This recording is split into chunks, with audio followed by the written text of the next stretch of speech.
Allez, bonjour à tous et à toutes. On va donc démarrer cette première conférence du cycle 2023-2024, un cycle de conférences organisé par le département éducation et motricité de l'université Lyon 1, de l'UFR-SAPS de Lyon.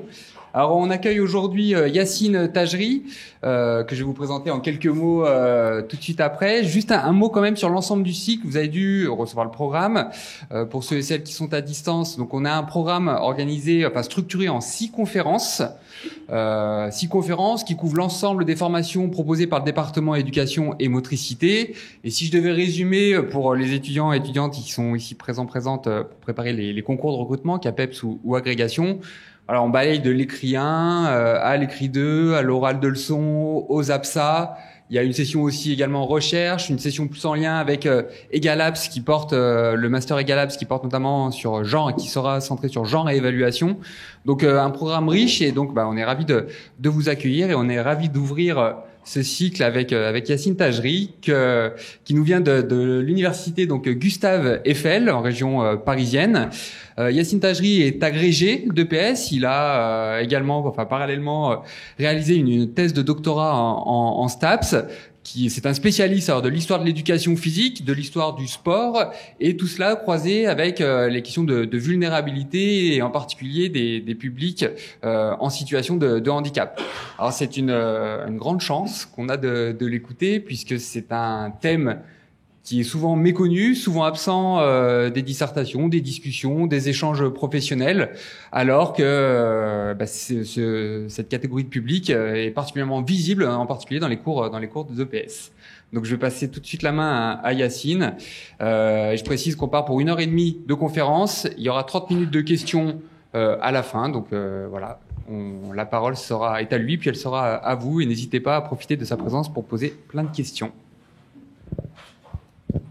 Merci beaucoup Loïc pour cette présentation. Donc moi je suis ici aujourd'hui à Lyon pour vous présenter cette intervention, donc handicap et inclusion en EPS durant le second XXe siècle, de la ségrégation à l'inclusion. Je vais essayer de préciser progressivement, vous allez le voir au cours de cette heure et demie où j'ai le micro, préciser un peu l'intervention, parce que le handicap et l'inclusion en EPS, c'est quelque chose de très vaste.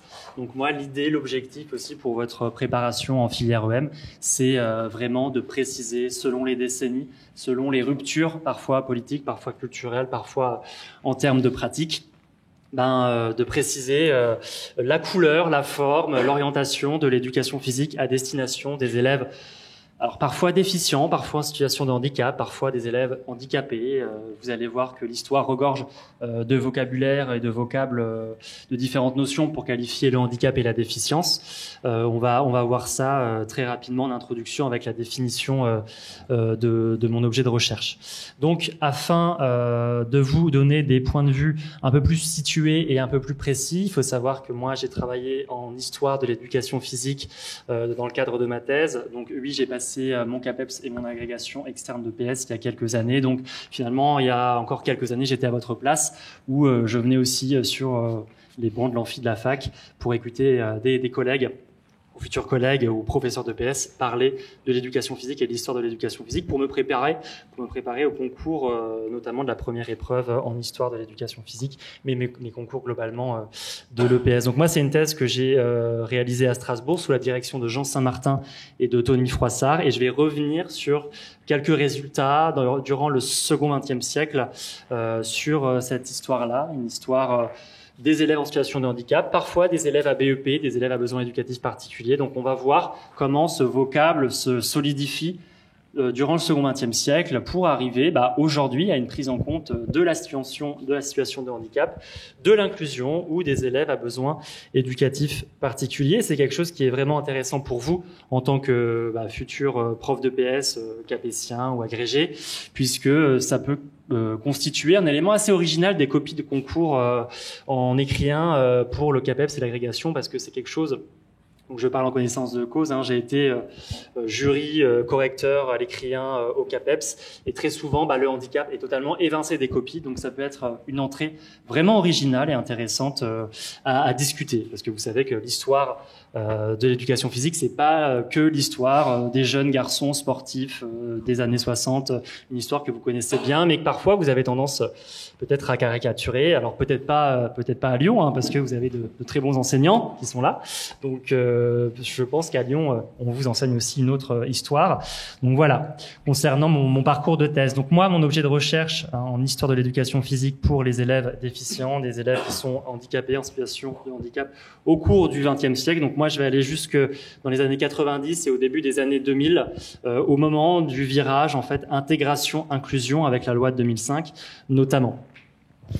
Donc, mon travail de thèse, qui a été, je le disais, dirigé par Jean Saint-Martin et Tony Froissart, va tenter d'analyser les dispositifs qui ont été établis par l'école, par l'éducation physique, pour accueillir ces élèves en situation de handicap, pour leur proposer une forme de culture corporelle qui a des élèves qui ont très souvent été exclus de l'éducation physique normale, avec des guillemets, mais ça ne veut pas dire qu'ils n'avaient pas accès à une culture corporelle, ça veut juste dire qu'ils avaient une éducation physique différente, donc ils n'ont pas toujours été exclus, comme on le dit très souvent caricaturalement, de l'éducation physique. Parfois, on leur a proposé une rééducation physique, parfois on leur a proposé une EPS adaptée ou une EP adaptée, parfois une EP spécialisée. Donc ce ne sont pas des élèves qui ont été totalement exclus ou renvoyés dans un institut médical d'un revers de main. Donc voilà, concernant mon travail de recherche. Donc j'ai différentes questions qui ont été posées durant cette thèse de doctorat, et pour problématiser, je poursuis avec quelques questions. Donc, sur quelle base médicale se fondent les acteurs de chaque époque pour orienter les élèves vers une normalité ou vers une normalité corporelle ou une anormalité corporelle? Donc là, j'ai constitué un corpus, je vais y revenir tout de suite, pour cet objet de recherche qui est assez spécifique, dans le sens où, pour faire de l'histoire de l'éducation physique, vous le savez avec vos enseignants, mais nous, les historiens, on se base sur des archives, des documents, parfois des entretiens aussi des anciens professeurs de PS dans les années 60, 70.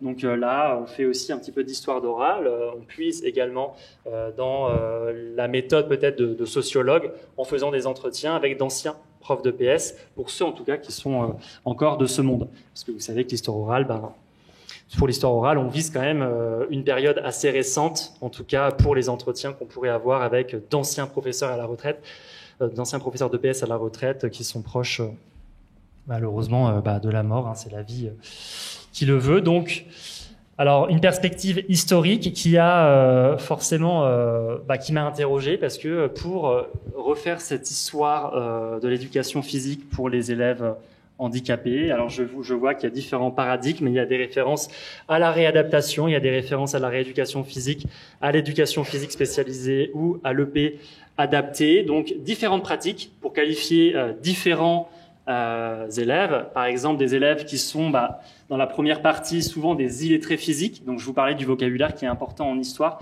et pour éviter aussi les pièges de l'anachronisme, alors là je fais référence à l'historien Marc Bloch, très connu en histoire, donc pour éviter ces pièges-là, moi je vais réutiliser, alors j'espère que ça va pas vous choquer, mais je vais réutiliser le vocable de l'époque qui est très finalement dépréciatif pour qualifier le handicap, la déficience, le besoin éducatif particulier, pour arriver ensuite dans les années 1990 et 2000 avec les promesses de l'éducation inclusive. Donc voilà concernant ces premiers propos préliminaires. Donc finalement, quels enfants particuliers l'EPS et l'école vont prendre en charge? Quelle éducation physique pour former quel corps, pour former quel citoyen? Est-ce que les élèves avec des déviances corporelles peuvent faire de l'éducation physique? Est-ce qu'ils peuvent prétendre à une culture corporelle au même titre que leurs camarades valides? Donc on va surtout parler du handicap physique, vous allez le voir, parce que les élèves en situation de handicap mental sont peu présents dans mes archives, et de toute façon dans l'école publique que moi j'ai investigué.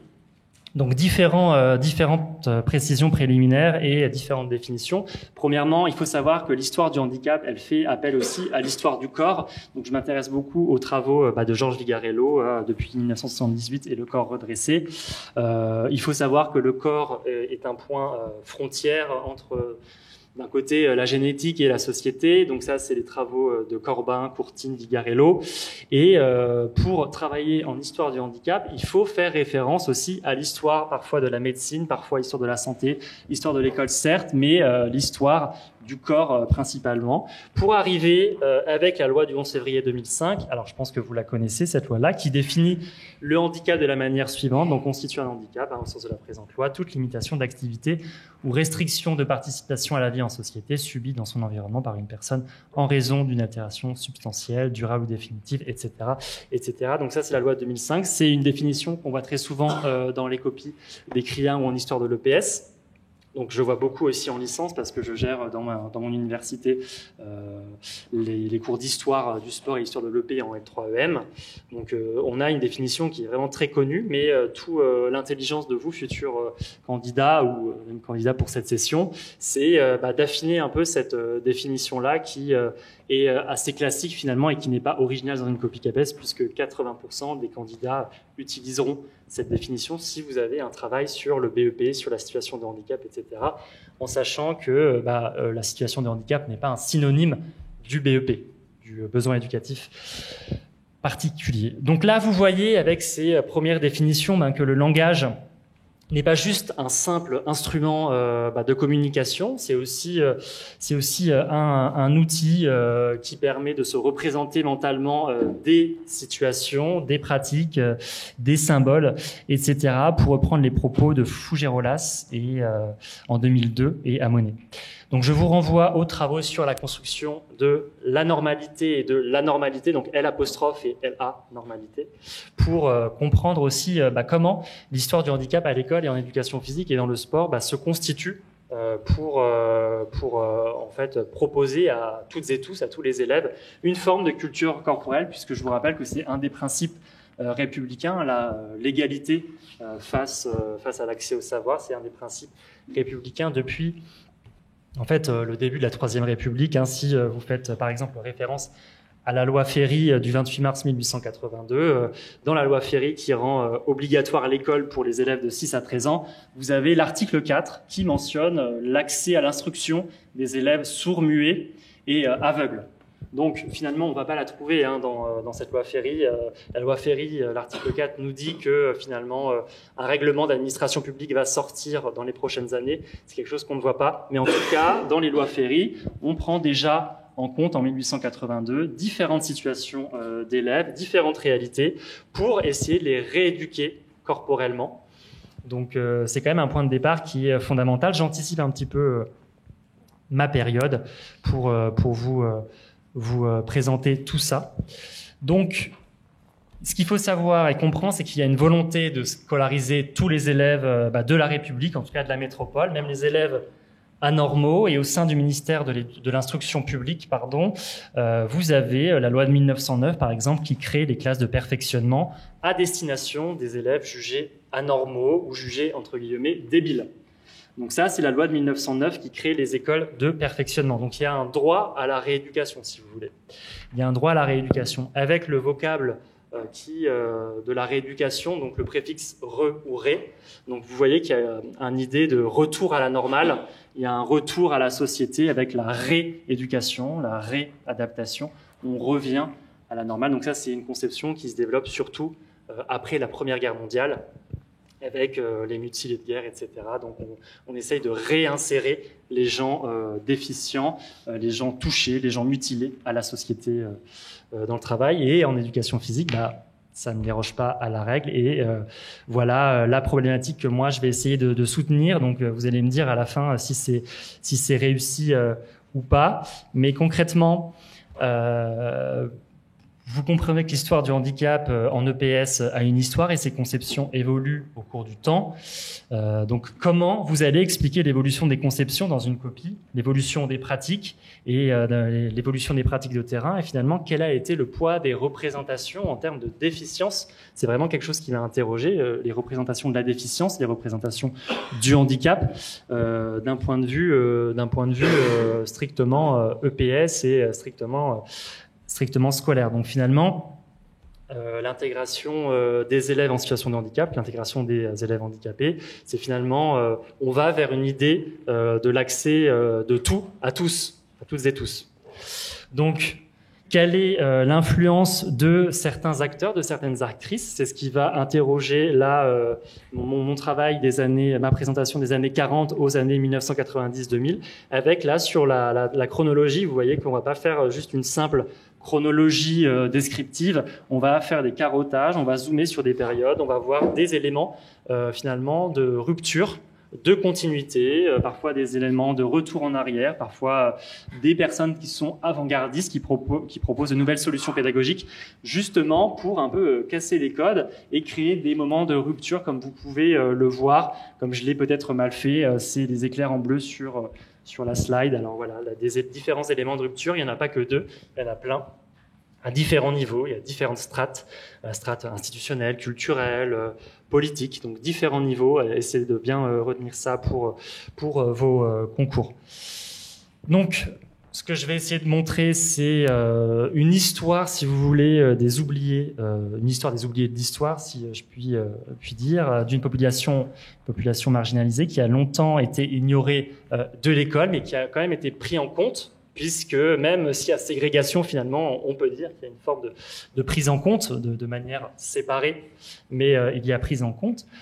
Et je vais essayer d'éclairer la manière dont les dispositifs en EPS ont pris en charge les élèves handicapés, parfois pour les rééduquer ou parfois pour leur offrir une culture corporelle qui est proposée, entre guillemets, naturellement aux élèves qui sont valides, à leurs camarades de l'école ordinaire.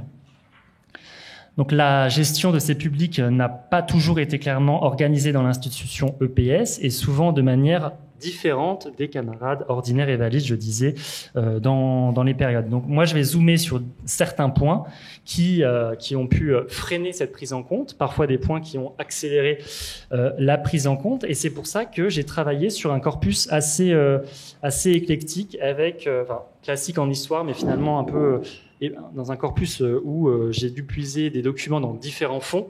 Donc, par exemple, les fonds des Archives nationales de Pierrefitte, inversement, Jeunesse et Sport, ministère de l'Éducation nationale, donc les archives de l'INSEP, des revues d'époque, des vidéos aussi de l'Iconothèque de l'INSEP, des vidéos également de l'INA.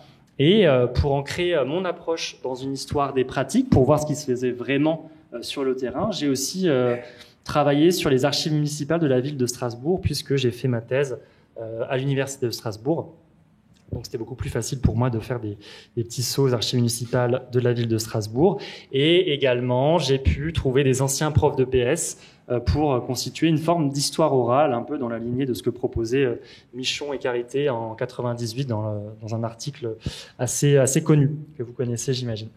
Donc voilà concernant mon corpus. Donc un corpus assez classique finalement pour faire de l'histoire et pour l'historiographie de l'éducation physique et sportive, dans la droite lignée de ce que proposaient Jean Saint-Martin, Thierry Terré, Pierre Arnaud, que vous connaissez bien ici à Lyon. Donc voilà, avant d'entamer ma première partie, je regarde si je suis dans les temps plus ou moins, ça va. Avant d'entamer ma première partie, donc alors petit spoiler pour les présents, hein. Vous pouvez dire que oui, l'EPS n'a pas été tout le temps en avant sur la question des handicaps, loin de là, et c'est ce que je vais essayer de discuter. Elle a longtemps, l'EPS, opté pour un modèle qui est ségrégatif, qui va finalement partager les élèves valides des élèves en situation de handicap. Et c'est ce qui m'amène au plan que je vous propose là. Alors c'est des bornes que je vais expliquer.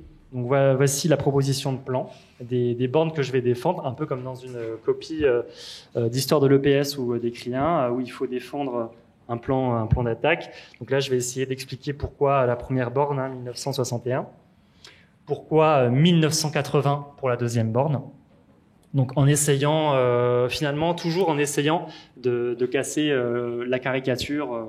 Maurice Herzog qui arrive, 1981, François Mitterrand, les socialistes, on est dans l'école, c'est super. Donc j'essaye quand même de me détacher de la caricature, mais vous voyez qu'on ne peut pas se détacher de l'histoire. Et je reste aussi dans la caricature puisque mes bandes sont 1961 et 1980. Donc je ne peux pas me détacher de tout ça. Voilà pour le plan. Donc, ce qui m'amène à ma première partie. Mais sur ma première partie, alors avant de rentrer dans le vif du sujet, quelques éléments de contexte que vous connaissez sûrement. Et quelques retours aussi en arrière, parce qu'avant 1945, il y a des choses qui se passent en termes d'histoire, en termes de handicap et en termes de prise en compte du handicap et de la déficience. Alors là, j'oublie pas les travaux de collègues. Alors il y a les travaux de Didier Séguillon sur l'histoire de l'apprentissage de la parole pour les élèves qui sont plutôt sourds, pour les personnes sourdes, sourds-muets. Donc il y a les travaux de Didier Séguillon qui ne sont pas mentionnés ici. Il y a les travaux de Pascal Brière sur la constitution de la gymnastique médico-physiologique pour les enfants atteints de déficience intellectuelle. Donc lui, Pascal Brière, va montrer comment au fil du 19e siècle a évolué la gymnastique asilaire dans les asiles, dans un moment où le champ médical connaît un processus de spécialisation. Mais vous avez aussi les travaux, par exemple, de Jean Saint-Martin sur Tissier. Vous avez aussi différents travaux, les travaux de Ruffier et Ferrez sur le handisport, mais qui concernent un petit peu moins l'EPS. Sauf que ce qu'on voit, c'est qu'il y a des acteurs, grâce à leurs travaux, il y a des acteurs qui gravitent dans le champ du handisport, qui reviennent aussi en EPS dans les années 60-70. C'est quand même un petit monde et il y a quand même des échanges qui sont fertiles et on va le voir surtout dans ma deuxième partie, dans les années 60 et 70. Donc pour anticiper très rapidement cette borne de 1945, pour pas laisser penser que c'est après la Seconde Guerre mondiale que tout se fait, ça serait faux que de le penser, c'est faux de le dire. Il faut se rappeler que des initiatives locales vont naître dans l'entre-deux-guerres pour la prise en charge du handicap, pas spécialement que à l'école. Il y a si vous voulez, il y a des collectifs. Des sociétés, donc la Société française de rééducation physique à Montluçon, qui est dirigée par Pierre Pétat, par exemple, qui développe un travail assez remarquable sur la déficience corporelle notamment, et sur la rééducation physique. Vous avez aussi le moment Vichy, donc le moment Vichy que vous connaissez bien, en tout cas c'est ce que je vois dans les copies concours, le moment Vichy qui associe le moment de l'association entre jeunesse et sport, le moment Vichy qui va structurer les débats dans le sens d'une formalisation de la rééducation physique scolaire grâce à des acteurs qui sont qualifiés et qui travaillent pour le CGEGS, donc le Commissariat Général à l'AGS. Donc moi, de ce que j'ai vu dans mes archives, le moment Vichy et du CGEGS, c'est vraiment le moment de la scolarisation de la rééducation physique à l'école, où vous avez des acteurs qui sont nommés dans les cabinets du CGEGS et qui travaillent pour le développement de la rééducation physique et qui proposent des doctrines pour la rééducation physique et la gestion de ces élèves vulnérables, ces élèves en situation de handicap. Donc, Vichy, au début des années 1940, est un point de départ important à rappeler, car c'est vraiment ce moment de scolarisation et en plus du développement de la rééducation physique. Vous avez des acteurs sous Vichy qui participent de la structuration du contrôle médical. Le contrôle médical qu'on va retrouver juste après pour la constitution des groupes d'aptitude et des groupes physiologiques sur lesquels je vais revenir.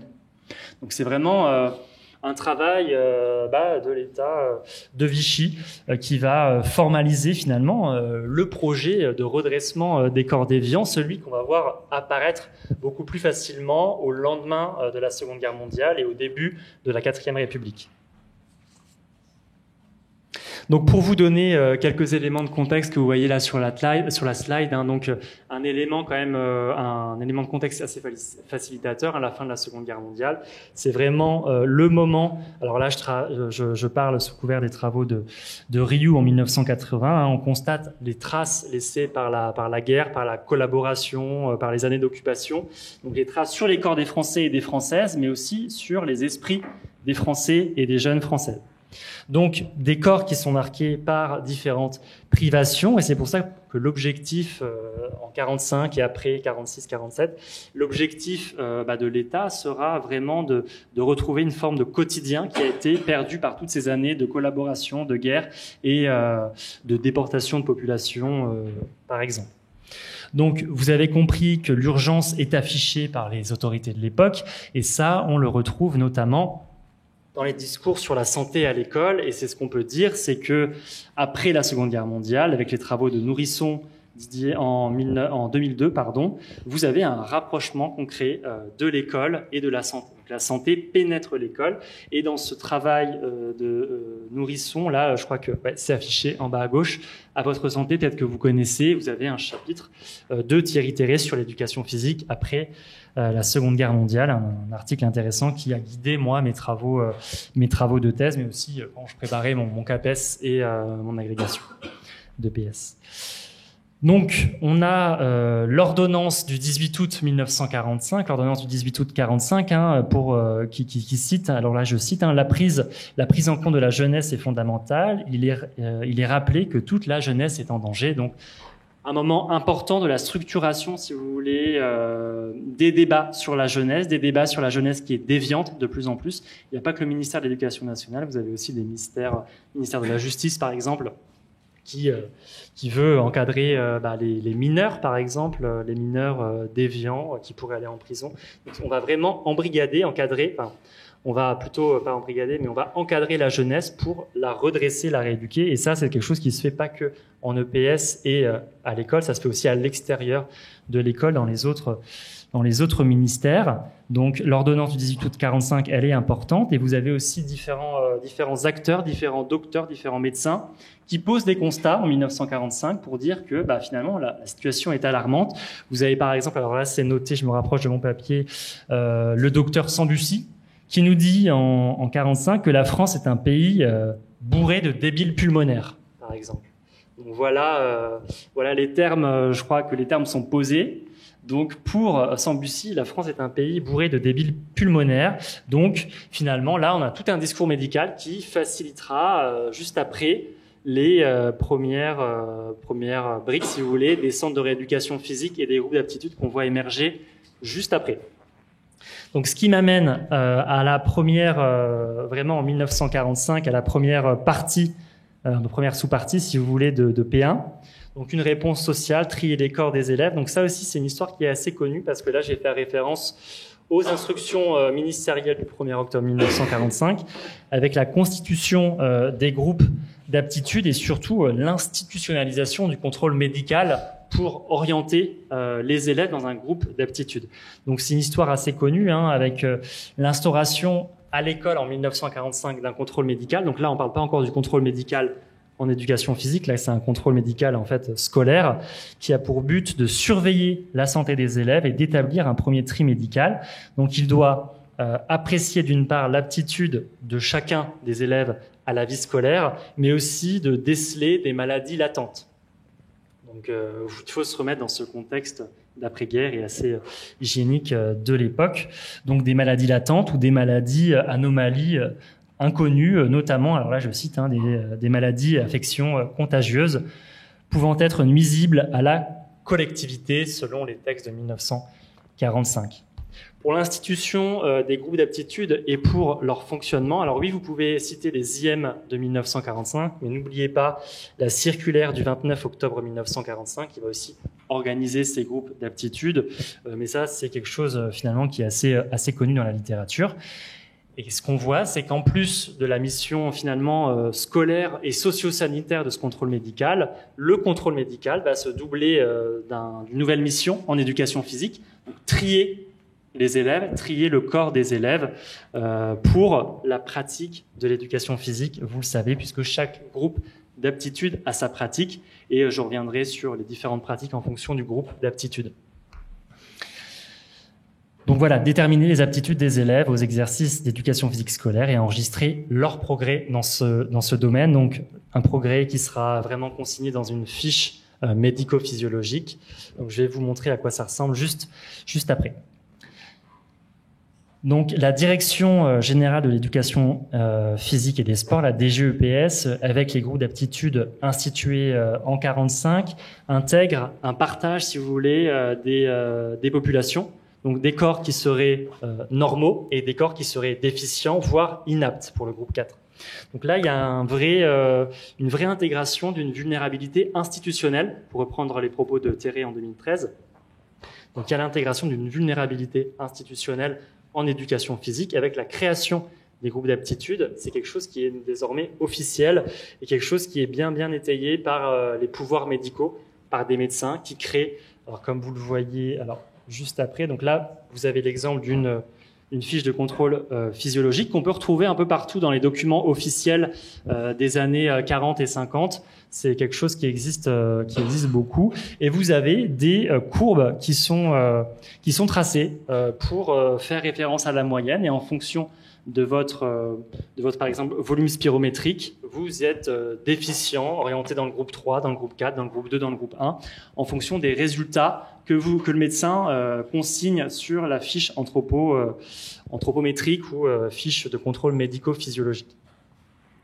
Donc voilà concernant cette fiche pour les instructions ministérielles de 1945. Donc pour le contrôle médical, vous avez toute une batterie de tests. Alors je parlais du volume spirométrique, mais il y a aussi tout ce qui est quadrillage pour voir s'il y avait des déviations du dos. Et c'est vraiment ce qui guide les premiers enseignants rééducateurs d'EPS, enseignants rééducateurs et les médecins de l'époque. Donc le quadrillage, c'est quelque chose qui est vraiment intéressant et important pour l'époque. En fait, on mettait l'élève devant une grille quadrillée et on voyait si son dos et sa colonne vertébrale déviaient de la rectitude stricte. Et en fait, selon la déviation, l'élève était soit en bonne santé, soit en mauvaise santé. Donc si vous aviez en 1945-46 une scoliose, une lordose par exemple, vous étiez quasiment orienté d'office dans le groupe 3, donc des élèves déficients corporels.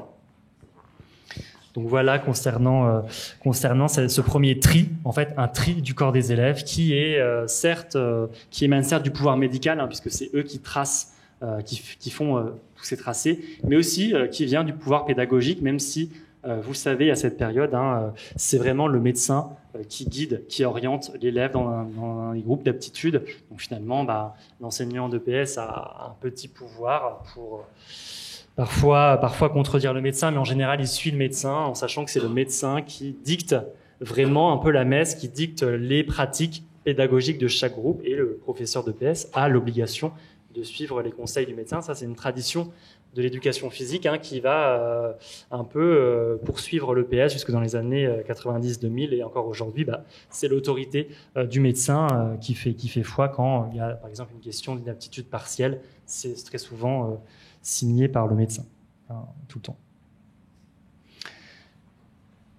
Donc deuxièmement, une réponse qui est structurelle, alors c'est-à-dire que vous aviez groupe 1 et 2, les bons élèves, les élèves qui peuvent faire de l'EPS, donc sportive, et qui peuvent participer au sport scolaire, le groupe 3 qui va nous intéresser, les élèves qui sont déficients, et le groupe 4, les élèves qui sont totalement inaptes, et qui sont renvoyés dans des cabinets privés, paramédicaux ou médicaux, par exemple dans des hôpitaux, où eux sont bénéficiaires d'une gymnastique qu'on appelle médicale.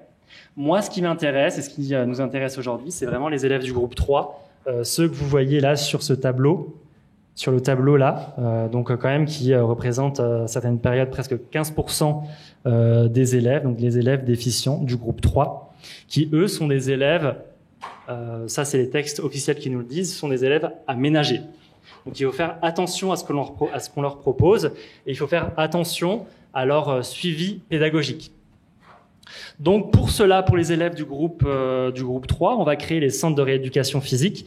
Donc les centres de rééducation physique, alors là je cite PETA en 36, un centre de rééducation physique à destination des élèves illettrés physiques, donc un vocabulaire assez dépréciatif, assez fort quand même, qui est organisé par la circulaire du 16 décembre 1947 et qui finalement accueille les centres de rééducation physique, accueille ces élèves scolarisés dans l'école française, accueille ces élèves du groupe 3 qui sont les élèves déficients.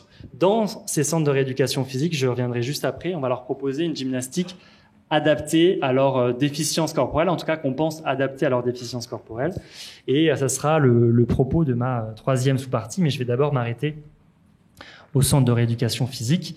Donc le centre de rééducation physique qui se développe à partir de 1946 et qui est organisé par la circulaire du 16 décembre 47. Donc là, je vous cite des propos d'auteurs d'époque, donc de Pétat et de Blanchon en 1947. Alors là, je cite, le dépistage des déficiences physiques ne servirait à rien s'il n'existait pas des organismes chargés de leur porter remède.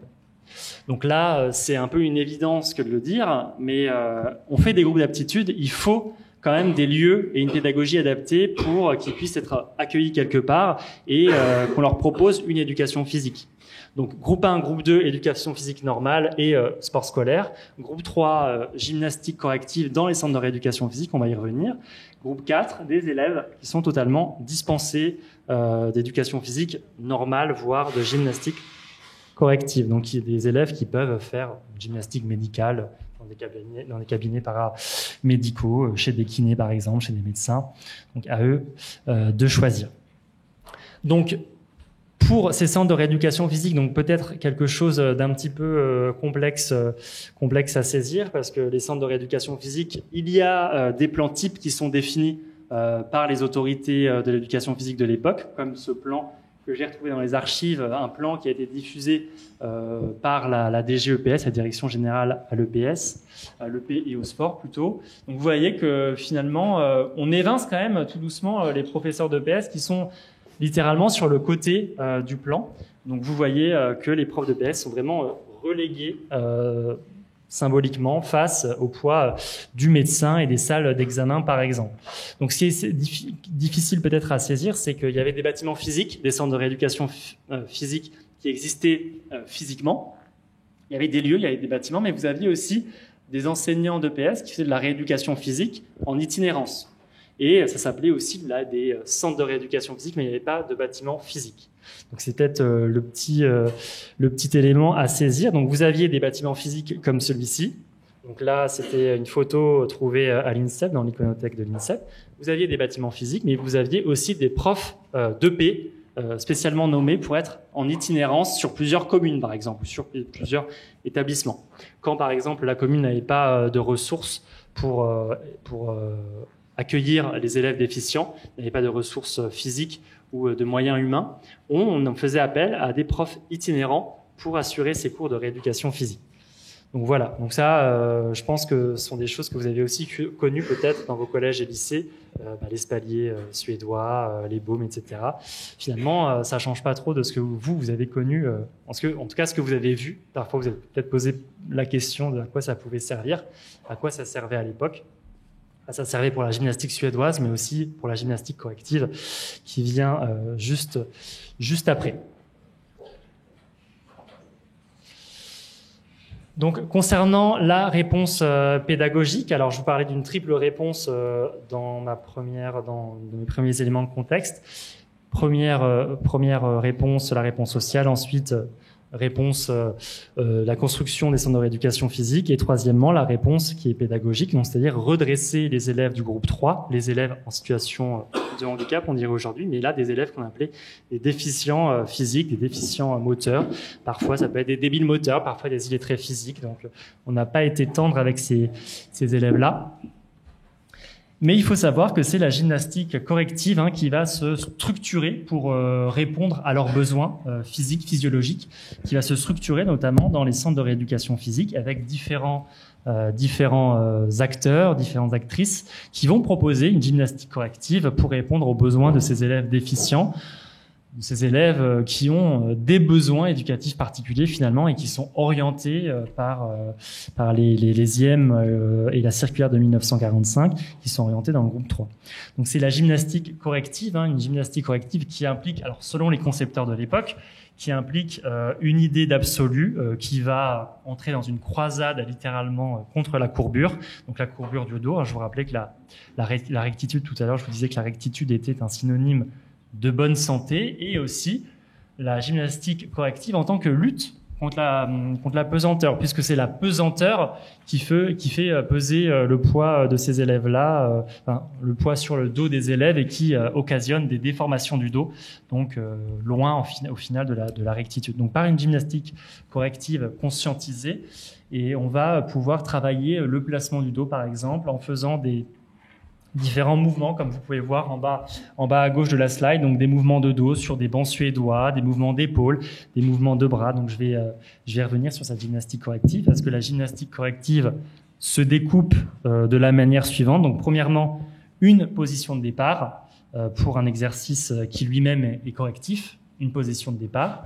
Deuxièmement, un mouvement correctif qui se greffe à la position de départ pour accentuer l'effet obtenu et l'effet voulu, l'effet souhaité.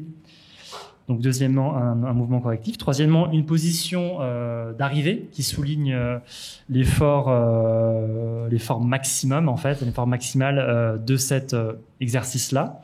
Et enfin, un retour au calme, comme dans beaucoup d'exercices et de méthodes, un retour au calme et un relâchement de la position. Donc, pour vous donner un exemple de gymnastique corrective dans ces centres de rééducation physique pour les élèves du groupe 3 qui sont dans des situations en tout cas caractérisées comme déficients corporels, la séance de gymnastique corrective peut se dérouler de la manière suivante. Donc, premièrement, une mise en train. Ensuite, une prise d'attitude correcte debout. La prise d'attitude correcte debout est fondamentale pour les concepteurs de l'époque. Une prise d'attitude donc une prise d'attitude debout, correcte, un travail thoracique, ensuite un travail dorsal, un travail abdominal et quelques exercices d'essoufflement et un retour au calme. Donc quelque chose qui est assez proche finalement de la gymnastique suédoise et finalement la gymnastique corrective est une cousine de cette gymnastique suédoise ou franco-suédoise de Philippe Tissier, de la LFEP, etc. Donc, il y a une vraie affiliation avec la méthode suédoise, puisque là, les concepteurs de la rééducation physique et de la gymnastique corrective sont toujours affiliés et veulent être affiliés à la gymnastique suédoise. Donc, peut-être celle qui est un peu dépassée dans les années 1960, celle qu'on va combattre et déconstruire dans les années 1960, puisque elle est de plus en plus dépassée. Donc vous voyez qu'au lendemain de la Seconde Guerre mondiale, le point de crispation, c'est vraiment la rectitude du dos. C'est vraiment cette rectitude dorsale qui va intéresser les médecins et qui va permettre de juger de la déficience ou non d'un élève, qui permettra de placer l'élève dans ce groupe 3 qui bénéficiera ensuite de la rééducation physique et de la gym corrective. Donc voilà concernant la gymnastique corrective des jeunes garçons. Il faut savoir, et peut-être que vous le savez certainement, que la rééducation physique entraîne des débats et des questions sur la rééducation physique des jeunes filles. Donc oui, il y a la RP des jeunes garçons, mais il y a aussi la RP rééducation physique des jeunes filles. Donc il y a une gymnastique corrective qui est conçue pour les jeunes femmes, mais qui n'est pas spécialement différente de celle de la gymnastique corrective des jeunes garçons. C'est surtout les finalités qui vont différer. Donc vous en doutez, dans cette période-là, c'est pas vraiment une période très féministe. Et en tout cas, les acteurs vont développer une rééducation physique qui est nommée féminine, même si elle ressemblera beaucoup à celle des garçons. C'est juste les finalités. Pour les jeunes filles, on va parler des intérêts maternels de la rééducation, par exemple du dos, de la posture, des abdominaux, par exemple, pour enfanter, mais aussi pour porter le bébé, par exemple. Et forcément pour trouver un bon mari, faire un bon mariage. Donc vous voyez toutes ces représentations de l'époque sur la féminité et la maternité, surtout qui guident les finalités de la gymnastique corrective de l'époque et de la rééducation physique. Donc on a une gymnastique corrective qui existe pour les jeunes filles dans des centres de rééducation physique pour les jeunes filles, puisque à l'heure on n'est pas encore à la mixité dans les années 40 et 50, et même 60, loin de là, en éducation physique. Donc voilà, je voulais terminer sur une petite photographie, cette première partie, une photographie, si vous voulez, un peu statistique, du nombre de centres de rééducation physique en France en 48 comparé à celui de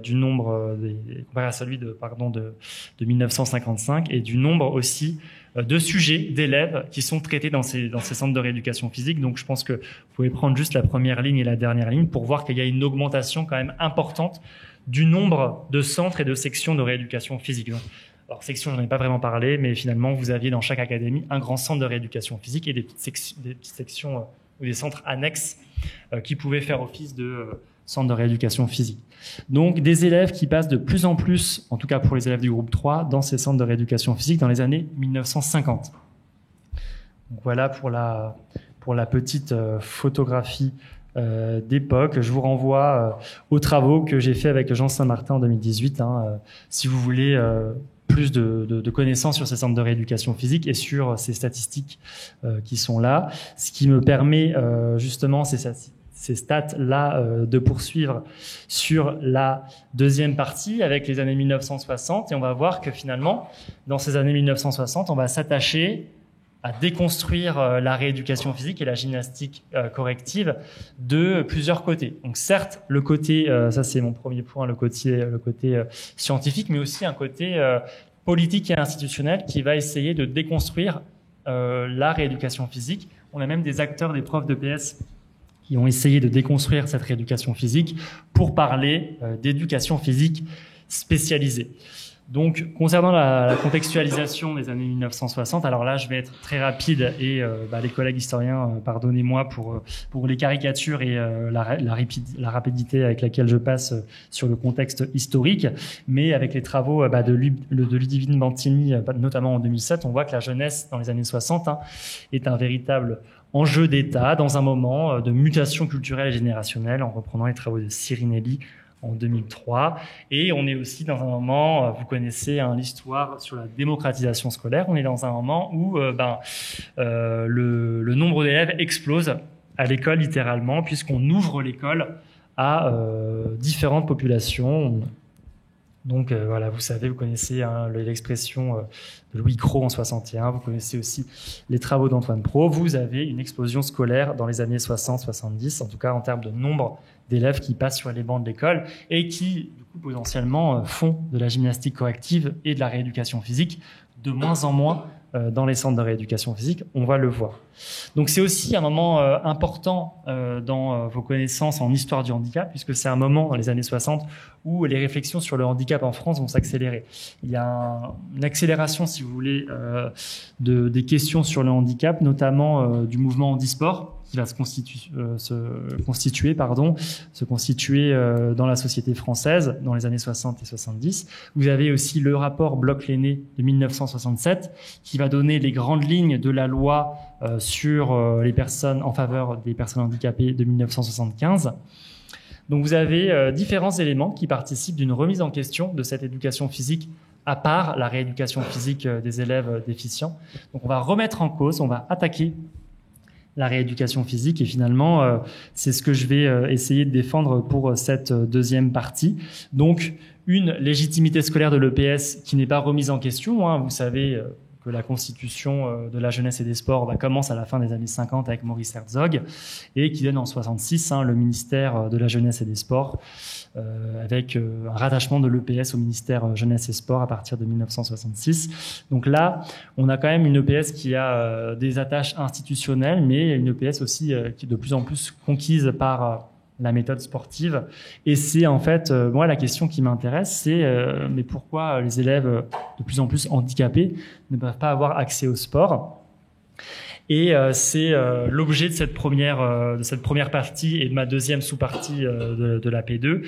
C'est la déconstruction plutôt scientifique de la rééducation physique. Donc, premièrement, on voit, alors là j'anticipe aussi ma borne parce que ma borne c'est 1961 et c'est vraiment le moment où d'un point de vue politique et institutionnel on va vouloir attaquer la rééducation physique et la gym corrective. Mais avant ça, j'anticipe un petit peu dans les années 1950 avec une rectitude physique qui n'est plus synonyme de santé dans les années 50 en tout cas. C'est ce que démontrent les travaux de Sheldon et Delmas avec notamment 3 facteurs qui sont définis par Georges Vigarello en 78 dans Le corps redressé. Donc, premièrement, la relativisation des normes, c'est-à-dire qu'on repousse les limites du normal. Deuxièmement, une révision des pathologies, donc c'est-à-dire que la posture déviante n'est pas un trouble maladif. Ensuite, une psychologisation croissante de l'attitude. Donc, on va essayer de psychologiser l'attitude, de conscientiser les mouvements, justement, pour se tenir droit, pour être droit, pour apprendre également aussi, après, avec certaines formes de psychomotricité. Et vous verrez que les psychomotricités participent aussi, psychomotricité au pluriel, participent à déconstruire aussi les centres de rééducation physique, en tout cas, la gymnastique corrective. Donc, premièrement, une remise en cause qui est scientifique. Donc là, une attaque directe de la rééducation physique et des CRP. Donc, une gymnastique corrective qui est plutôt immobile et qui est totalement obsolète, surannée, puisque elle ne remplit pas les missions de l'éducation physique de ces années-là. Une remise en cause institutionnelle, et c'est pour ça que j'ai mis la borne de 1961.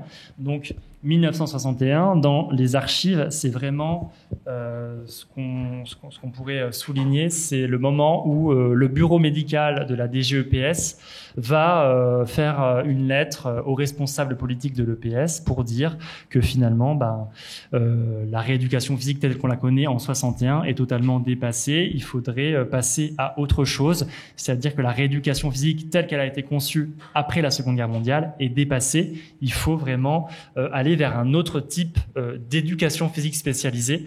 Et c'est pour ça qu'on va passer en 1969, donc quand même 8 ans après, on va passer de la rééducation physique à l'éducation physique spécialisée pour les élèves déficients, qui sont de plus en plus des élèves handicapés ou inadaptés. On va moins parler de déficience et d'élèves déficients. En tout cas, on parlera plus de débile moteur, on parlera plus d'illettrés physiques. On parlera d'élèves plutôt handicapés ou d'élèves inadaptés. Et ça, c'est quelque chose, c'est quand même un virage qui est important dans les années 1960 et qui n'a pas directement de lien avec l'accélération de la sportivisation en EPS, mais ça aura quand même un petit lien. Je vous parlais des caricatures en introduction. Avec ma deuxième sous-partie, il y aura quand même un lien avec la sportivisation de l'EPS. Vous allez le voir tout de suite. Et vous voyez que finalement, ces mutations institutionnelles accompagnent aussi une mutation en termes de pratique, notamment avec l'émergence de différentes psychomotricités. Donc là, vous avez une citation de Lapierre qui nous dit en 66, « Si on est amené à s'intéresser à d'autres rééducations que celle de la statique, on est obligé de s'écarter de l'orthodoxie des conceptions correctives classiques. » Donc là, on veut mettre fin, vraiment littéralement, en termes de pratique, à la rééducation physique sur la base de la gymnastique corrective. Donc vous avez Lapierre, mais j'ai aussi une citation de Vallière en 1965, qui nous dit, Vallière en 65, « Il faut avoir le courage de l'admettre, la théorie mécaniste de la gymnastique est une voie sans issue. » Donc là, je crois que les termes sont clairs. Donc la théorie mécanisme de la gymnastique est une voie sans issue. Donc on a un pouvoir psychomoteur en conception qui veut pénétrer l'école et l'éducation physique dans ces années 60-là et qui passe par les centres de rééducation physique qui deviendra éducation physique spécialisée en 1969. Donc en théorie, à partir de 1969, on ne parle plus de CRP, mais bien de CEPS, donc pour Centre d'éducation physique spécialisée. Donc ça, c'est le tournant de 1969 qui implique différentes pratiques aussi. Donc c'est pour ça que je vous disais dans mon introduction que le vocabulaire était important. On parle là quand même d'éducation physique spécialisée et plus de rééducation physique. Et encore une fois, c'est destiné à des élèves qui sont handicapés physiques, puisqu'on on oublie tous les autres handicaps dans ces centres d'éducation physique spécialisés, parce que les élèves ne sont pas forcément présents dans les centres d'éducation physique spécialisés, ou alors scolarisés dans l'école publique classique. Donc voilà, concernant 1961-1969, donc une décennie quand même assez explicative dans cette mutation, si vous voulez, des représentations de la rééducation physique et de l'EP spécialisée. Donc un moment vraiment fondamental et une rupture fondamentale que vous pouvez discuter dans une copie d'histoire de l'EPS si vous le désirez. Alors, ce qui m'amène à mon petit 2, et je vous parlais de sportivisation de l'EPS, donc une accélération. N'oubliez pas, je pense que vous le savez avec Loïc, mais n'oubliez pas le poids du développement des CREPS, des CREX dans les années 40 et 50. Donc c'est pour ça que moi, parle plus d'une accélération de la sportivisation dans les années 1960 parce que en fait la sportivisation elle vient un peu avant, elle peut venir avec le Front populaire, elle peut venir des centres de formation. Donc c'est pour ça que je préfère moi parler d'une accélération de la sportivisation. Donc une accélération qui concerne aussi l'EPS des élèves handicapés, qui concerne aussi la rééducation physique avec le travail d'une actrice qui s'appelle Monique Pascalini, qui est finalement très peu citée dans les copies concours, enfin voire jamais, puisque moi c'est quelqu'un aussi que j'ai découvert dans le cadre de ma thèse, quand j'ai passé mon CAPES et mon agrégation. C'est quelqu'un que je ne connaissais pas du tout. J'avais jamais vu son nom, si ce n'est dans un ouvrage collectif de la revue EPS, sur lequel je reviendrai. Donc Monique Pascalini, qui est quand même nommée en 1966 au lycée de l'hôpital Raymond Poincaré de Garches, donc un lycée ou une institution scolaire qui est quand même assez particulière. Elle travaille dans un hôpital, dans le lycée de l'hôpital de Garches. C'est un lycée d'état mixte qui a été créé en 1951. Et je la cite. Donc, je m'étais lancé dans une affaire que je ne pensais pas pouvoir gérer. J'avais lu beaucoup de livres. On parlait à ce moment-là de la gymnastique corrective qui était à la mode au milieu des années 1960 quand elle a été formée. Donc voilà, une dame, une enseignante qui a été formée à la gymnastique corrective dans ces années 50-là, qui arrive en poste au début des années 60 et qui arrive en poste en 66 et qui est face au handicap et aux élèves en situation de handicap physique et handicap moteur. Donc à partir de là, elle s'est posé la question suivante, comment faire de l'activité physique, comment faire de l'EP ou de l'EPS avec des élèves en situation de handicap.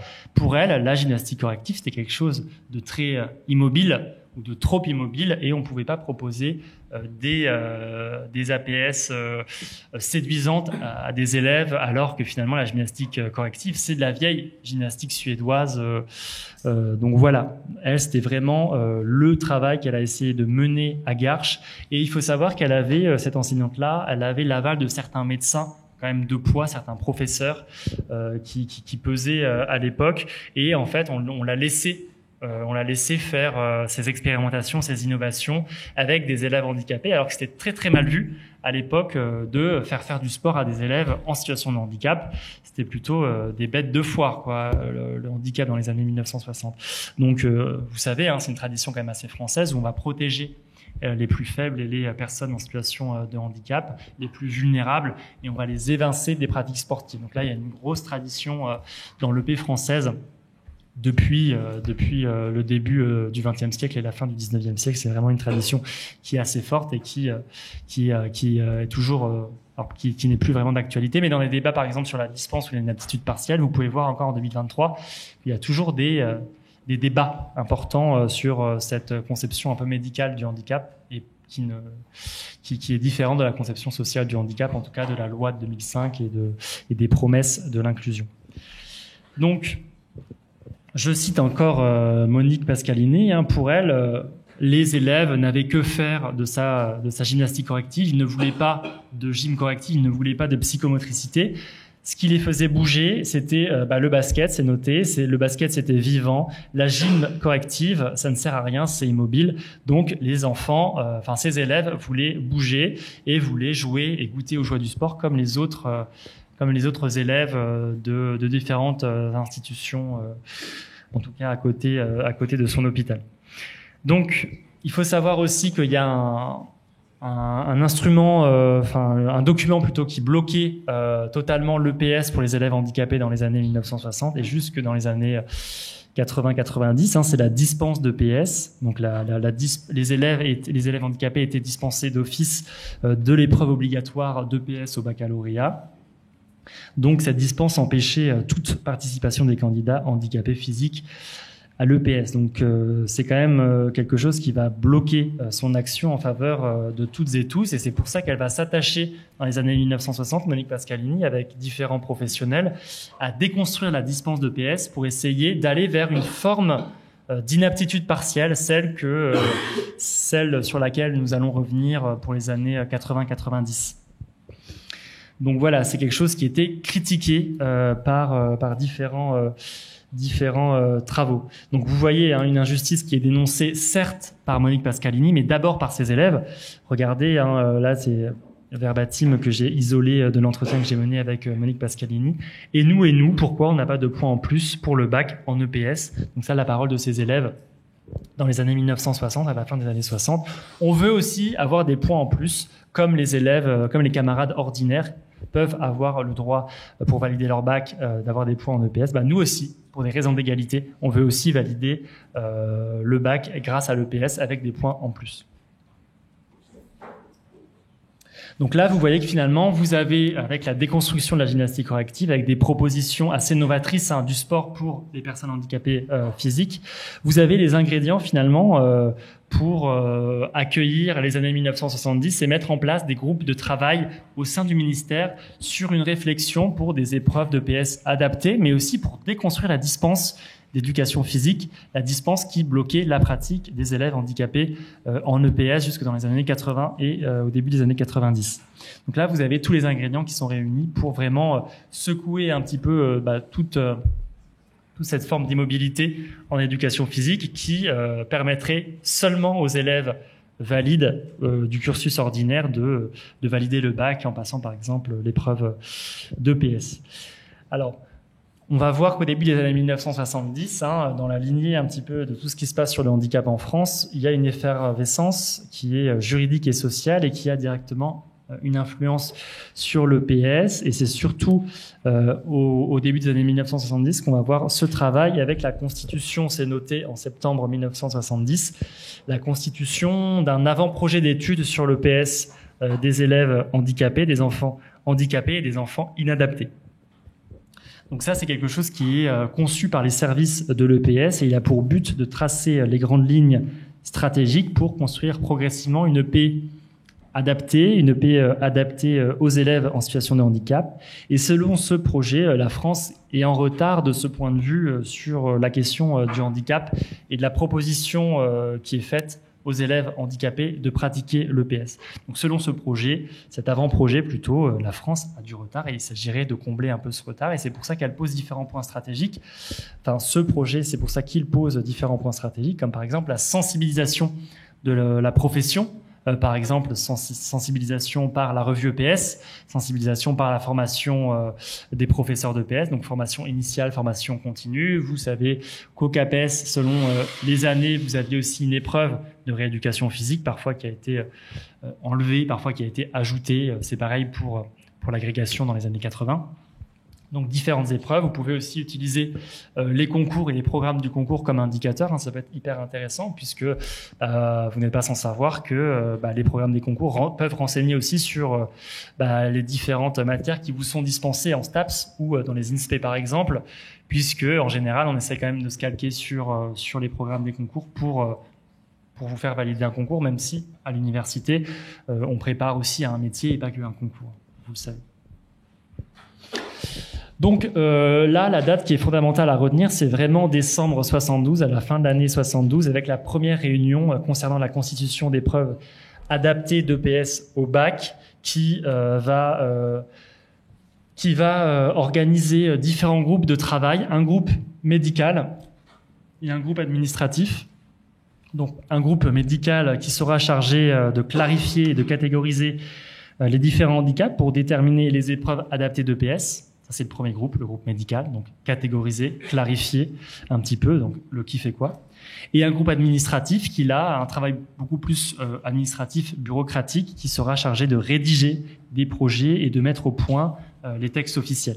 Et c'est pour ça, alors vous le voyez peut-être sur la photo à gauche de la slide, c'est pour ça qu'on va en fait finalement faire venir dans cette réunion-là de décembre 72 différents concepteurs, différents acteurs et actrices. Donc il y a tout en bas des professeurs d'EPS, il y a Monique Pascalini, il y a des médecins, donc vous voyez les docteurs Tomasi, docteur Azemar, bien connu de l'histoire de l'EPS, docteur Pierrat.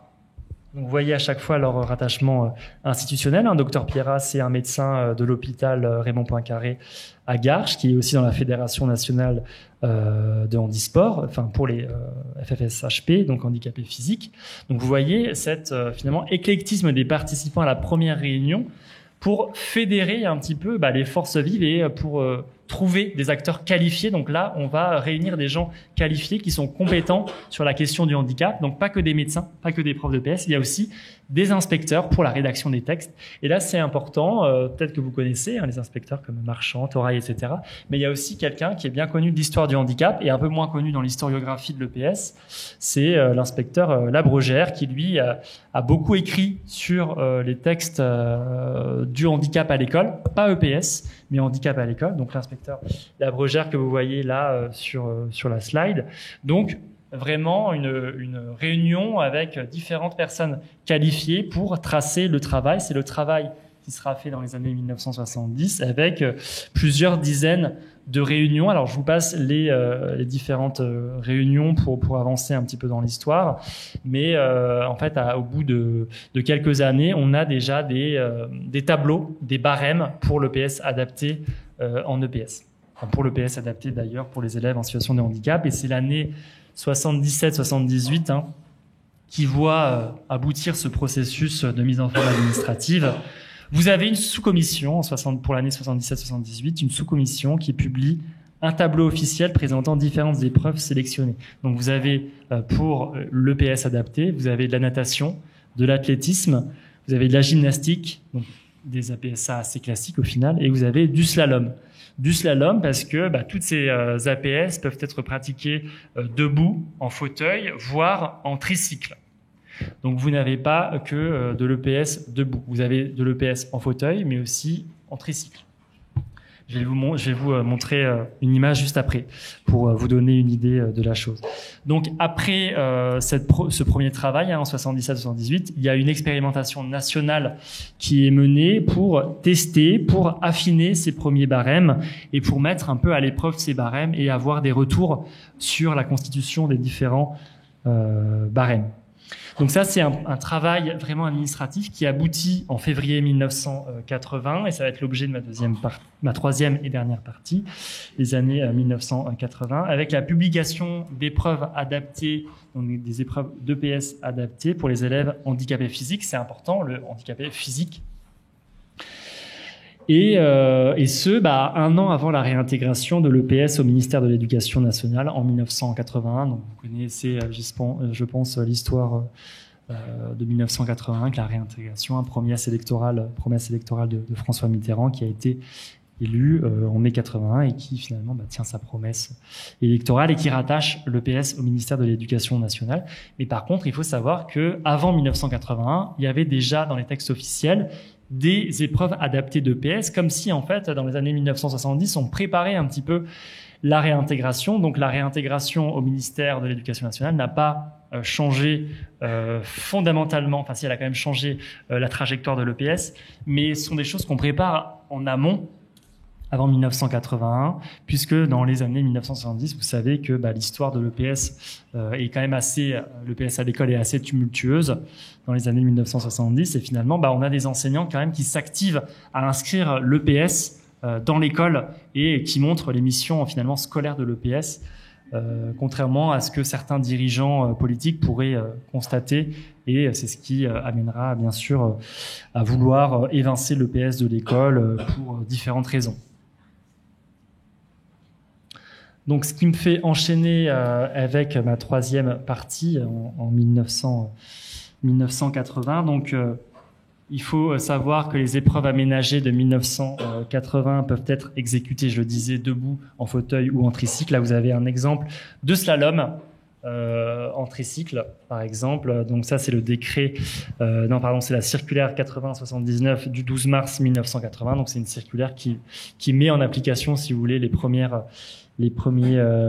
textes de février 1980. Et dans la lignée de l'intégration généralisée, tout élève handicapé physique peut avoir accès à cette épreuve, donc épreuve qui permet de recueillir des points supplémentaires au baccalauréat, en tout cas pour le diplôme du baccalauréat. Donc vous voyez ici que l'égalité qui est revendiquée n'est pas de proposer des épreuves identiques à tout le monde, mais l'accès des épreuves notées et adaptées sont diffusées au même titre que les autres élèves. C'est-à-dire que comme un autre élève, je peux pratiquer en fauteuil ou en tricycle par exemple pour capitaliser un certain nombre de points pour l'obtention du baccalauréat. Et c'est pour ça que c'est fondamental comme rupture en 1980. C'est pour ça que moi, je place ma rupture en 1980 parce que c'est une ouverture concrète et véritable de l'EPS, en tout cas d'un point de vue théorique. On verra que d'un point de vue des pratiques, c'est quand même assez mitigé.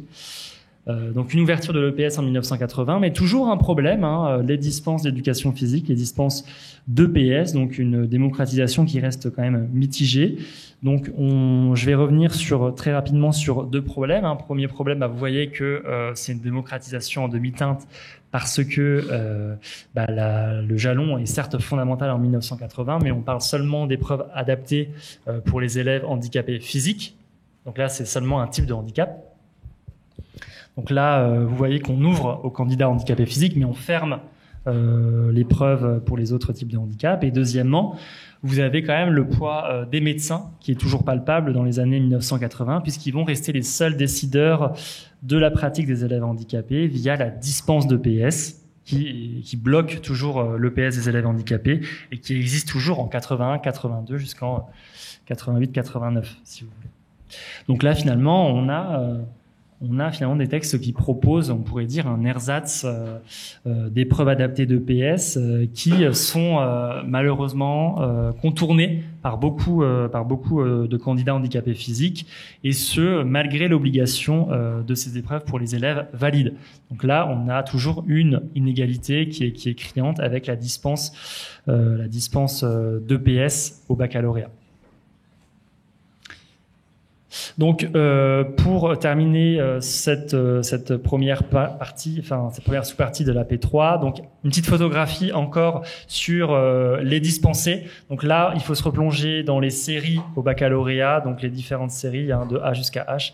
La série H, moi je vous propose de regarder la série H, qui est la série technique informatique en 1986. Donc vous voyez quand même qu'il y a presque, alors pour les filles, il y a presque une élève sur 5 de dispensés, ce qui fait environ 20% en filles et garçons de dispensés. Donc tout ça pour vous montrer qu'il y a quand même un problème naissant, un problème qui est discuté même dans les émissions télé qu'on peut voir à la télévision, un problème qui est discuté d'un point de vue politique, et surtout un problème qui empêche une vraie démocratisation de l'EPS, en tout cas dans un moment où l'EPS est censé être pleinement scolaire à partir de 1981, puisqu'elle est rattachée à l'éducation nationale. Donc là, vous avez une idée de l'ampleur du problème, en sachant, et c'est important de le dire, que là, dans ces élèves dispensés, il n'y a pas que des élèves en situation de handicap. Il n'y a pas que des élèves qui veulent pratiquer de l'EPS adapté. Il n'y a pas que des élèves en situation de handicap, c'est important de le dire. Vous avez aussi des élèves qui veulent éviter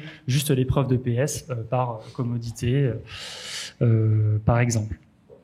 Donc, la dispense d'EPS a permis, la déconstruction de la dispense d'EPS a permis une ouverture théorique de l'éducation physique des élèves en situation de handicap. Et c'est ma deuxième sous-partie de la P3 que je voulais discuter. Donc, déboulonner la dispense pour favoriser la pratique des élèves handicapés, donc des réalisations en demi-teinte, toujours. Donc, on va commencer avec la loi Jospin. La loi Jospin, qui est maintenant, j'imagine, pour vous, très connue, la loi d'orientation du 10 juillet 1989, donc, qui entend placer l'élève au cœur du système et qui réaffirme le principe de l'égalité des chances. Donc, l'idée d'adaptation des savoirs pour chaque élève et d'une différenciation des contenus est consacrée, et c'est ce qui nous intéresse maintenant, puisque vous le voyez là sur la slide, la première phrase est assez forte quand même. L'éducation est la première des priorités nationales, et vous devez favoriser l'exercice de la citoyenneté de toutes et tous, peu importe la situation de l'élève, de la personne. C'est la dernière phrase. L'intégration scolaire des jeunes handicapés est favorisée. Ils ont un droit à l'éducation, et ça, c'est une obligation qui est scolaire. Donc l'EPS ne peut pas évincer des élèves en situation de handicap pour des raisons, en théorie, pour des raisons médicales. Donc c'est ça qui participe véritablement à un changement quand même important, en tout cas d'un point de vue théorique, parce que d'un point de vue des pratiques, on a quand même toujours des résistances encore aujourd'hui. Et donc voilà, donc la fameuse dispense d'éducation physique est déconstruite par une série de mesures, notamment à partir du décret. Alors peut-être que vous connaissez le décret du 11 octobre 1988. C'est véritablement le premier décret. C'est pour ça que je mets que c'est un instrument qui est déconstruit entre 88 et 92. Vous avez un premier décret en 1988 qui va parler d'inaptitude partielle. Donc l'élève n'est plus dispensé. Il est inapte partiellement et finalement le médecin va devoir donner des indications particulières pour l'élève en situation de handicap pour éviter de se blesser. Donc là, on a un jalon qui est fondamental, qui est important. Alors sans parler de la circulaire 90-107 du 17 mai 1990 qui réaffirme ce principe de l'inaptitude partielle. Mais là, le jalon est fondamental parce que il est rappelé que l'EPS implique la participation de tous les élèves au cours de la discipline, y compris les élèves handicapés dans cette circulaire, pour lesquels ont été instaurées des épreuves spécifiques aux examens, donc les examens de 1980. Il convient donc de substituer la notion d'inaptitude à celle de dispense. Donc là, on veut mettre vraiment fin à la dispense en 1990. Donc, à l'époque, vous aviez un certificat médical qui empêchait la pratique des élèves en situation de handicap. Et là, on passe, au tournant des années 88, 89, 90 jusqu'à 92, à un certificat médical qui va spécifier l'inaptitude partielle et qui va donner des conseils aux profs d'EPS pour l'orienter d'un point de vue pédagogique, pour accueillir des élèves en situation de handicap. Donc, c'est véritablement le principe. J'ai oublié de passer. C'est le principe, si vous voulez, de l'aptitude a priori qui est littéralement proclamé ici. Et finalement, le problème de la dispense, c'est quand même un vieux problème en EPS, le problème de l'éviction des publics différents, déficients, déviants, handicapés en EPS, puisque là, vous avez un témoignage dans la revue EPS numéro 105 de Macorig, qui est enseignant d'EPS, spécialiste de la rééducation et qui va essayer d'attaquer la dispense. C'est pareil dans l'émission, je vous parlais des émissions télévisuelles. Donc là, il y a une émission nommée À la bonne heure du 25 mai 77 qui parle de jeunes filles. Et alors là, je cite en terminale, les élèves rangent facilement les parents dans leur camp en invoquant l'intérêt supérieur des matières à haut coefficient comme les maths ou la philo et se font exempter alors qu'elles participaient à la gym avec plaisir dans le premier cycle, etc., etc. Donc, vous voyez que c'est un véritable problème, la dispense d'EPS, dans les années 70, mais aussi dans les années 1980, jusqu'au moment où on va déboulonner, déconstruire la dispense d'EPS au profit de l'inaptitude partielle. Donc, c'est-à-dire que, d'un point de vue strictement médical, tous les élèves sont aptes a priori, et c'est au médecin d'indiquer les différentes pratiques. Donc voilà sur la question de l'inaptitude partielle, qui va aussi dans le sens de la scolarisation des personnes handicapées à l'école publique ordinaire, avec la création notamment des CLIS en 91, des UPI en 95, qui deviendront les ULIS en 2010. Et ce qu'on peut voir, alors là c'est la dernière ligne de cette deuxième sous-partie, ce qu'on peut voir, c'est que c'est une préoccupation qui est de plus en plus professionnelle, c'est-à-dire que ce sont de plus en plus aux professeurs d'EPS de prendre en main ces élèves handicapés dans des soucis d'intégration, de prendre en main ces élèves handicapés par exemple par des propositions pédagogiques de la revue EPS, par des numéros collectifs de la revue EPS, par différents acteurs, par des revues, des collectifs des collectifs qui sont aussi dirigé et animé par Monique Pascalini dans les années 80-90, par un inspecteur Jean Eisenbess dans les années 80 et 90, qui vont publier dans les éditions EPS des numéros collectifs de plus en plus sur cette question du handicap et de l'EPS. Donc voilà ce qui me permet de terminer sur cette fin des années 1980 et du début des années 1990 pour enchaîner avec les années 90 et le tout début des années 2000 avec notamment l'émergence et l'expansion du travail des collègues enseignants et enseignants-chercheurs en APA notamment. Alors, je ne sais pas si il y a des collègues en APA dans la salle ou des étudiants en APA, et il y a surtout des étudiants, j'ai l'impression, EM et MEF. C'est peut-être dommage ce fonctionnement un peu tubulaire des filières en STAPS. Donc je sais qu'il y a certaines UFR qui militent aussi pour mélanger les APA et les EM, et je trouve que c'est une bonne chose. En tout cas, pour les questions intégration, inclusion, handicap, c'est quand même des choses qui traversent certes l'EPS, mais aussi les APA. Et je pense que les collègues en APA ont beaucoup de choses à nous apporter pour vous aussi, futurs enseignants d'EPS, concernant cette prise en charge du handicap. Donc c'est pour ça que le développement des APA, en tout cas c'est quelque chose qu'on voit dans les différentes publications, à la fois des éditions EPS, mais aussi d'autres revues professionnelles, comme la revue Hyper.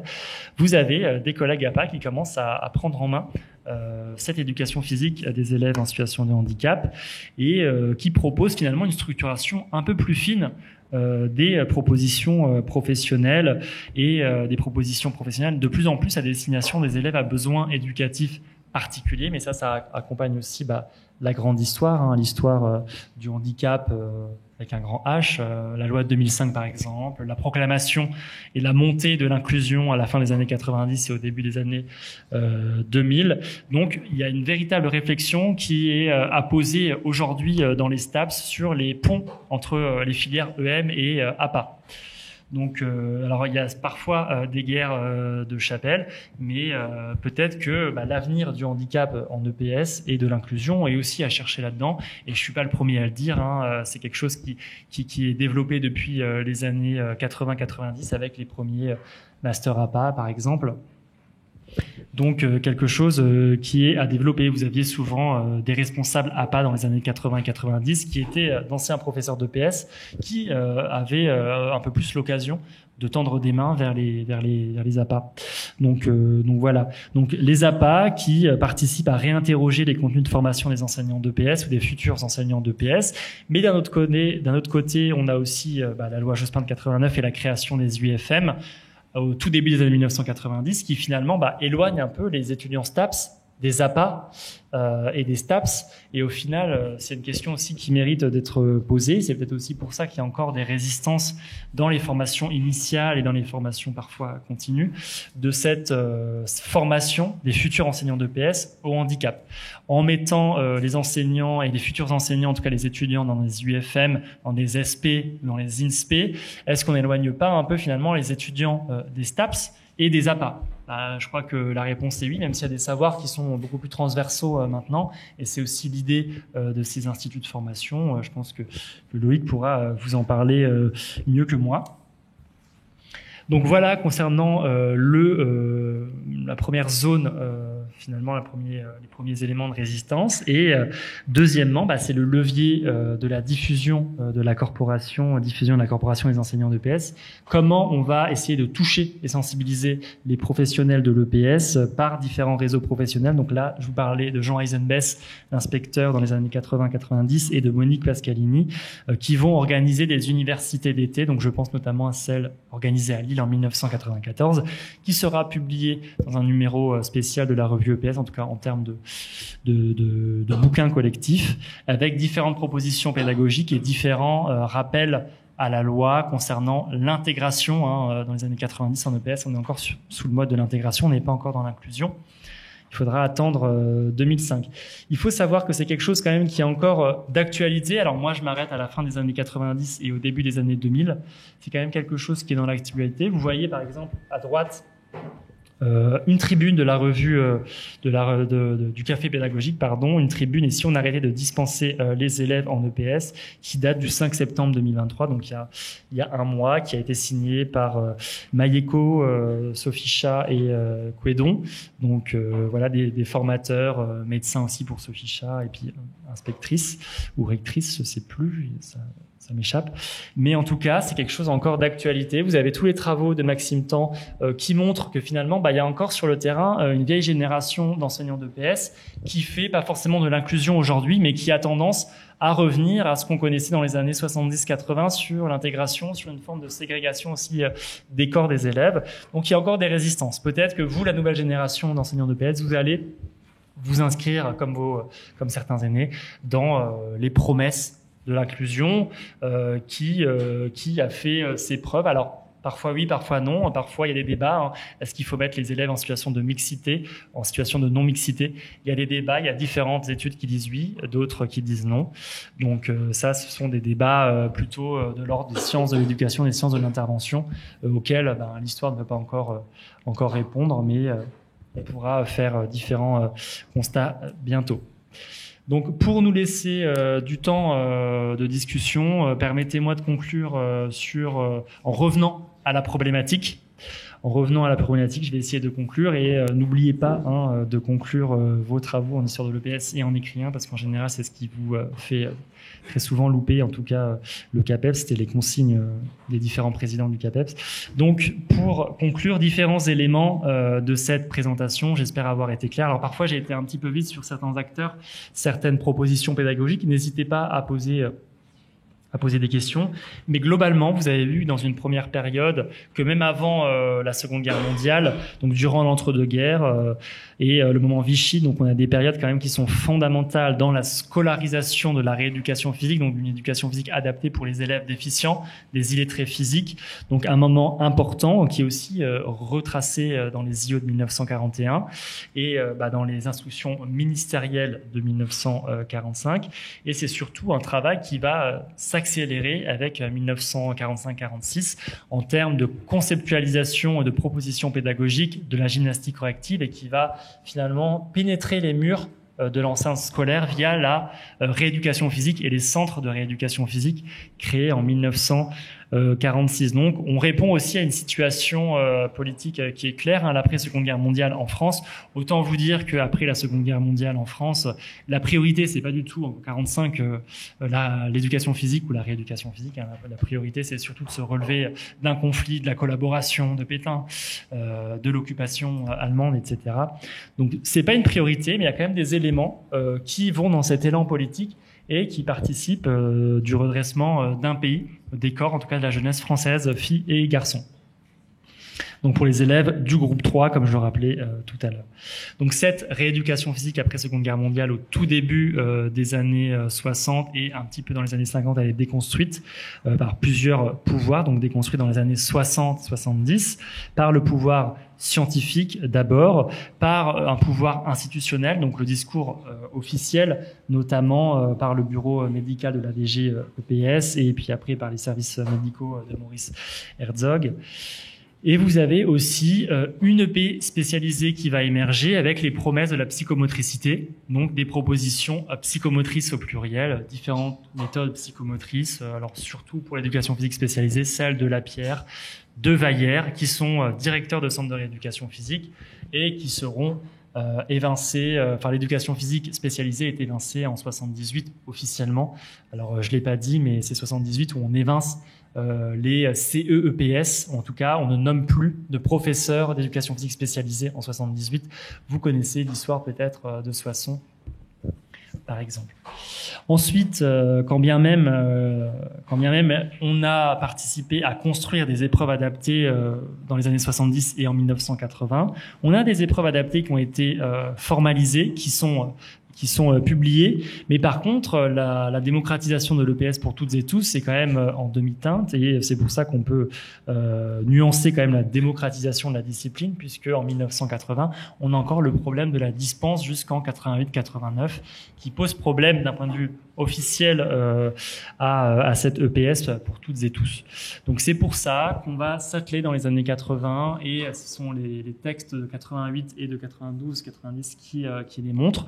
On va s'atteler à déconstruire, à déboulonner la dispense pour aller vers un nouveau paradigme, celui de l'inaptitude partielle. Donc c'est vraiment la dispense qui va marquer, je pense, le plus l'EPS des élèves handicapés dans cette période, dans les 2 dernières décennies, si vous voulez, du XXe siècle, jusqu'au virage avec la loi de 2005, qui inscrit pleinement l'EPS et l'école dans le paradigme de l'inclusion, dans les promesses inclusives de cette nouvelle société-là, qui prône l'accessibilité, la compensation, par exemple.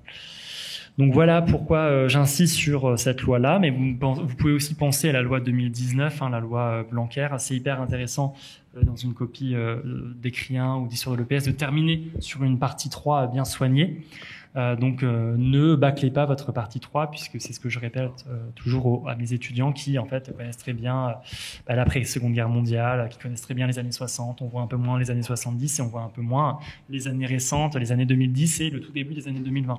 Donc c'est pour ça que je fais un petit rappel à la loi de 2019, la loi pour une école de la confiance de l'ancien ministre Jean-Michel Blanquer, qui rappelle que l'inclusion scolaire de toutes et tous est une priorité nationale et aussi un principe républicain. Donc voilà, des intentions qui sont toujours louables, mais qui sont en demi-teinte si vous regardez sur le terrain, par exemple en termes de formation des enseignants d'EPS, et par rapport aux différentes propositions pédagogiques qui sont difficiles à mettre en œuvre sur le terrain, avec souvent, ça c'est les témoignages qu'on peut recueillir, souvent des enseignants d'EPS qui sont un peu désarçonnés face à leurs élèves en situation de handicap ou qui ont des besoins éducatifs particuliers spécifiques. Donc voilà concrètement pour la conclusion de cette présentation. Je vais repasser le micro à Loïc. Merci beaucoup. Voilà.